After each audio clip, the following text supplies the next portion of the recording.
Food and Music Festival. So this is going to be the first food and music festival in Nagaland specifically. So it's going to be a prelude to the Hornbill Festival 2023. So what's going to happen in this event is we're going to have a lot of live music, children's park, a lot of food stalls, book corner, photo booth, art installations. A lot of activities is going to take place during this 2 days festival. That is 24th and 25th of November this month. It will take place from 10 a.m. till 10 p.m. For the 24th, we may likely inaugurate at 1 p.m. Most probably our Honorable CM will be inaugurating this festival. On the second day, the run sheet will go as 10 a.m. to 10 p.m. The location is at Imagine Land, so that's the old Kisama Park at the Heritage Village. Food and Music Festival, I just wanted to let you all know that the Ministry of Tourism has been very kind enough. We just recently had a autumn festival in Delhi. That was actually a program supported by the Ministry of Tourism.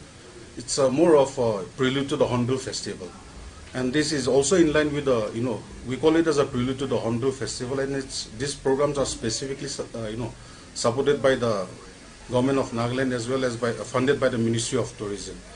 So basically it's a prelude to the Hornbill Festival. It's a first of a kind. We're starting it this year. We're very optimistic. We'll be having a lot of, as she has rightly said, we'll be having a lot of food stalls on this place. We'll be having around 10 bands from Nagaland performing over the course of 2 days. Specific food stalls for, Sumis, Nagamese, Aus, Lotas, and then Chagasam. So we have specifically asked the anyone putting up the stall confined to the particular tribe to have food that are very popular with their own tribes, where they are specialized in those things. So and then we're actually promoting local artists as well. So as you said in the beginning, the opening session we are likely to have our CM on board, but it's still not yet been confirmed. That will let you know within a day or two once we get a confirmation. But we will also be having a consultative meeting on 24th. So simultaneously, right after the consultative meeting, we expect our Honorable CM to be there. So, but that has not been confirmed. Positively, we have been told he might be on board for the inaugural. So that, as I said, we'll let you know in a day or two. Apart from that, the programs will start from 10 a.m. to 10 p.m. And then the music fest, or called the music performances, will take over later in the evening, somewhere after 5 p.m. And then it's expected to go till 10 p.m. So the ticket is priced at a very reasonable rate for everyone to attend. It's at 50 rupees per head. So we expect a good turn-up of audience as well. So we have, for the first day on the 24th of November, we have Abdon Match and his band who will be headlining the live concert. On the second day, we have Trans Effect who will be headlining the live concert. So these are two prominent artists that will be headlining for each day. And the other artists who are also on board, they're all very good artists, all from Nagaland. So this is a very good platform for them to display or showcase their talents as well. I'll just quickly have announce the name of the artists who will be performing. So the first we have Coffee and Rovi. They are beatbox from the beatbox community. Big Dan from the hip hop community. We have Brahmos, a very old and renowned art band as well. We have Orange, a very young group of artists, and then we have Abdon Match. For the second day, we have the Operators Music School of Kohima. We have Slingshot, who is also from the hip hop community, and then we have Pepper Sky, very young people again, the Glutons, and the Trans Effect. So these are the artists that will be performing. More may be added maybe in a day or two more will be added, more artists will be added.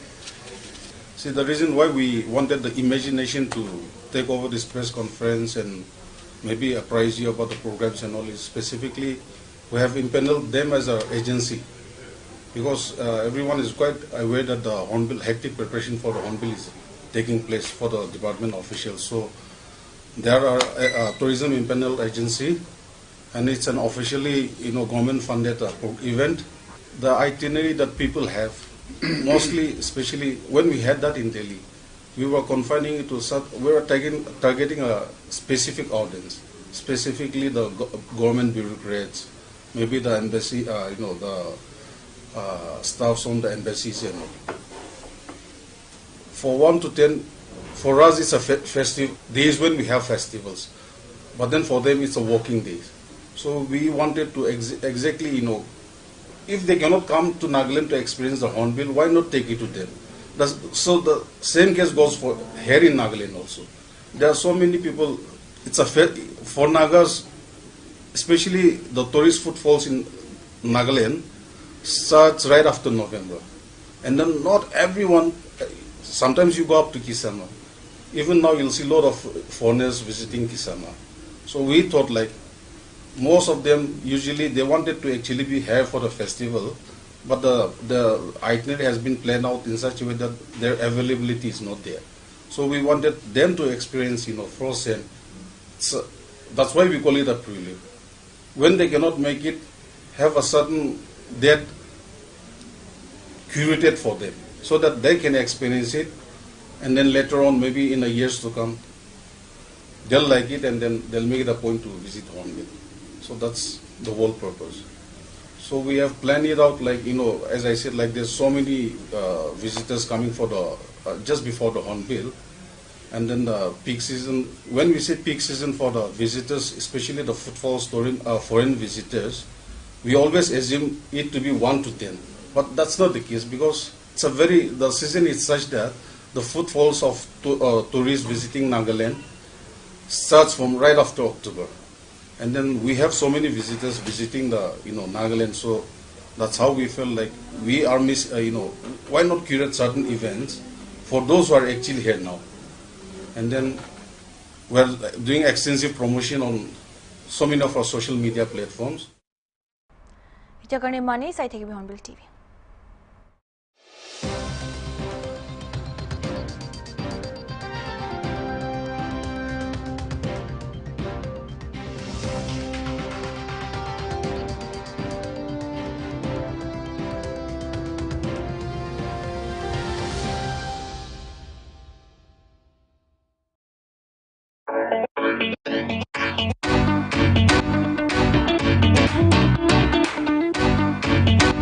Next, what we are going to make is known as aubergine fritters.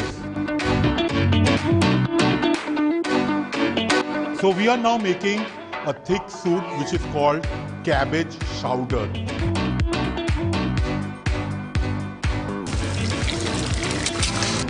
Cooking is an art that goes beyond culture, language and boundaries.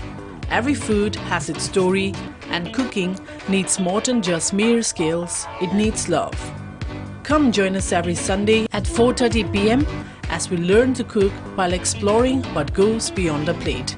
Only on Hornbilltv.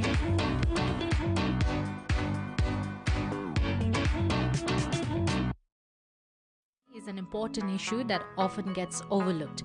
It refers to the idea of preserving and sustaining traditional cultures in the face of globalization and modernization. Sustainable tourism, alternatively, promises not only to support economic development in destinations, but also to facilitate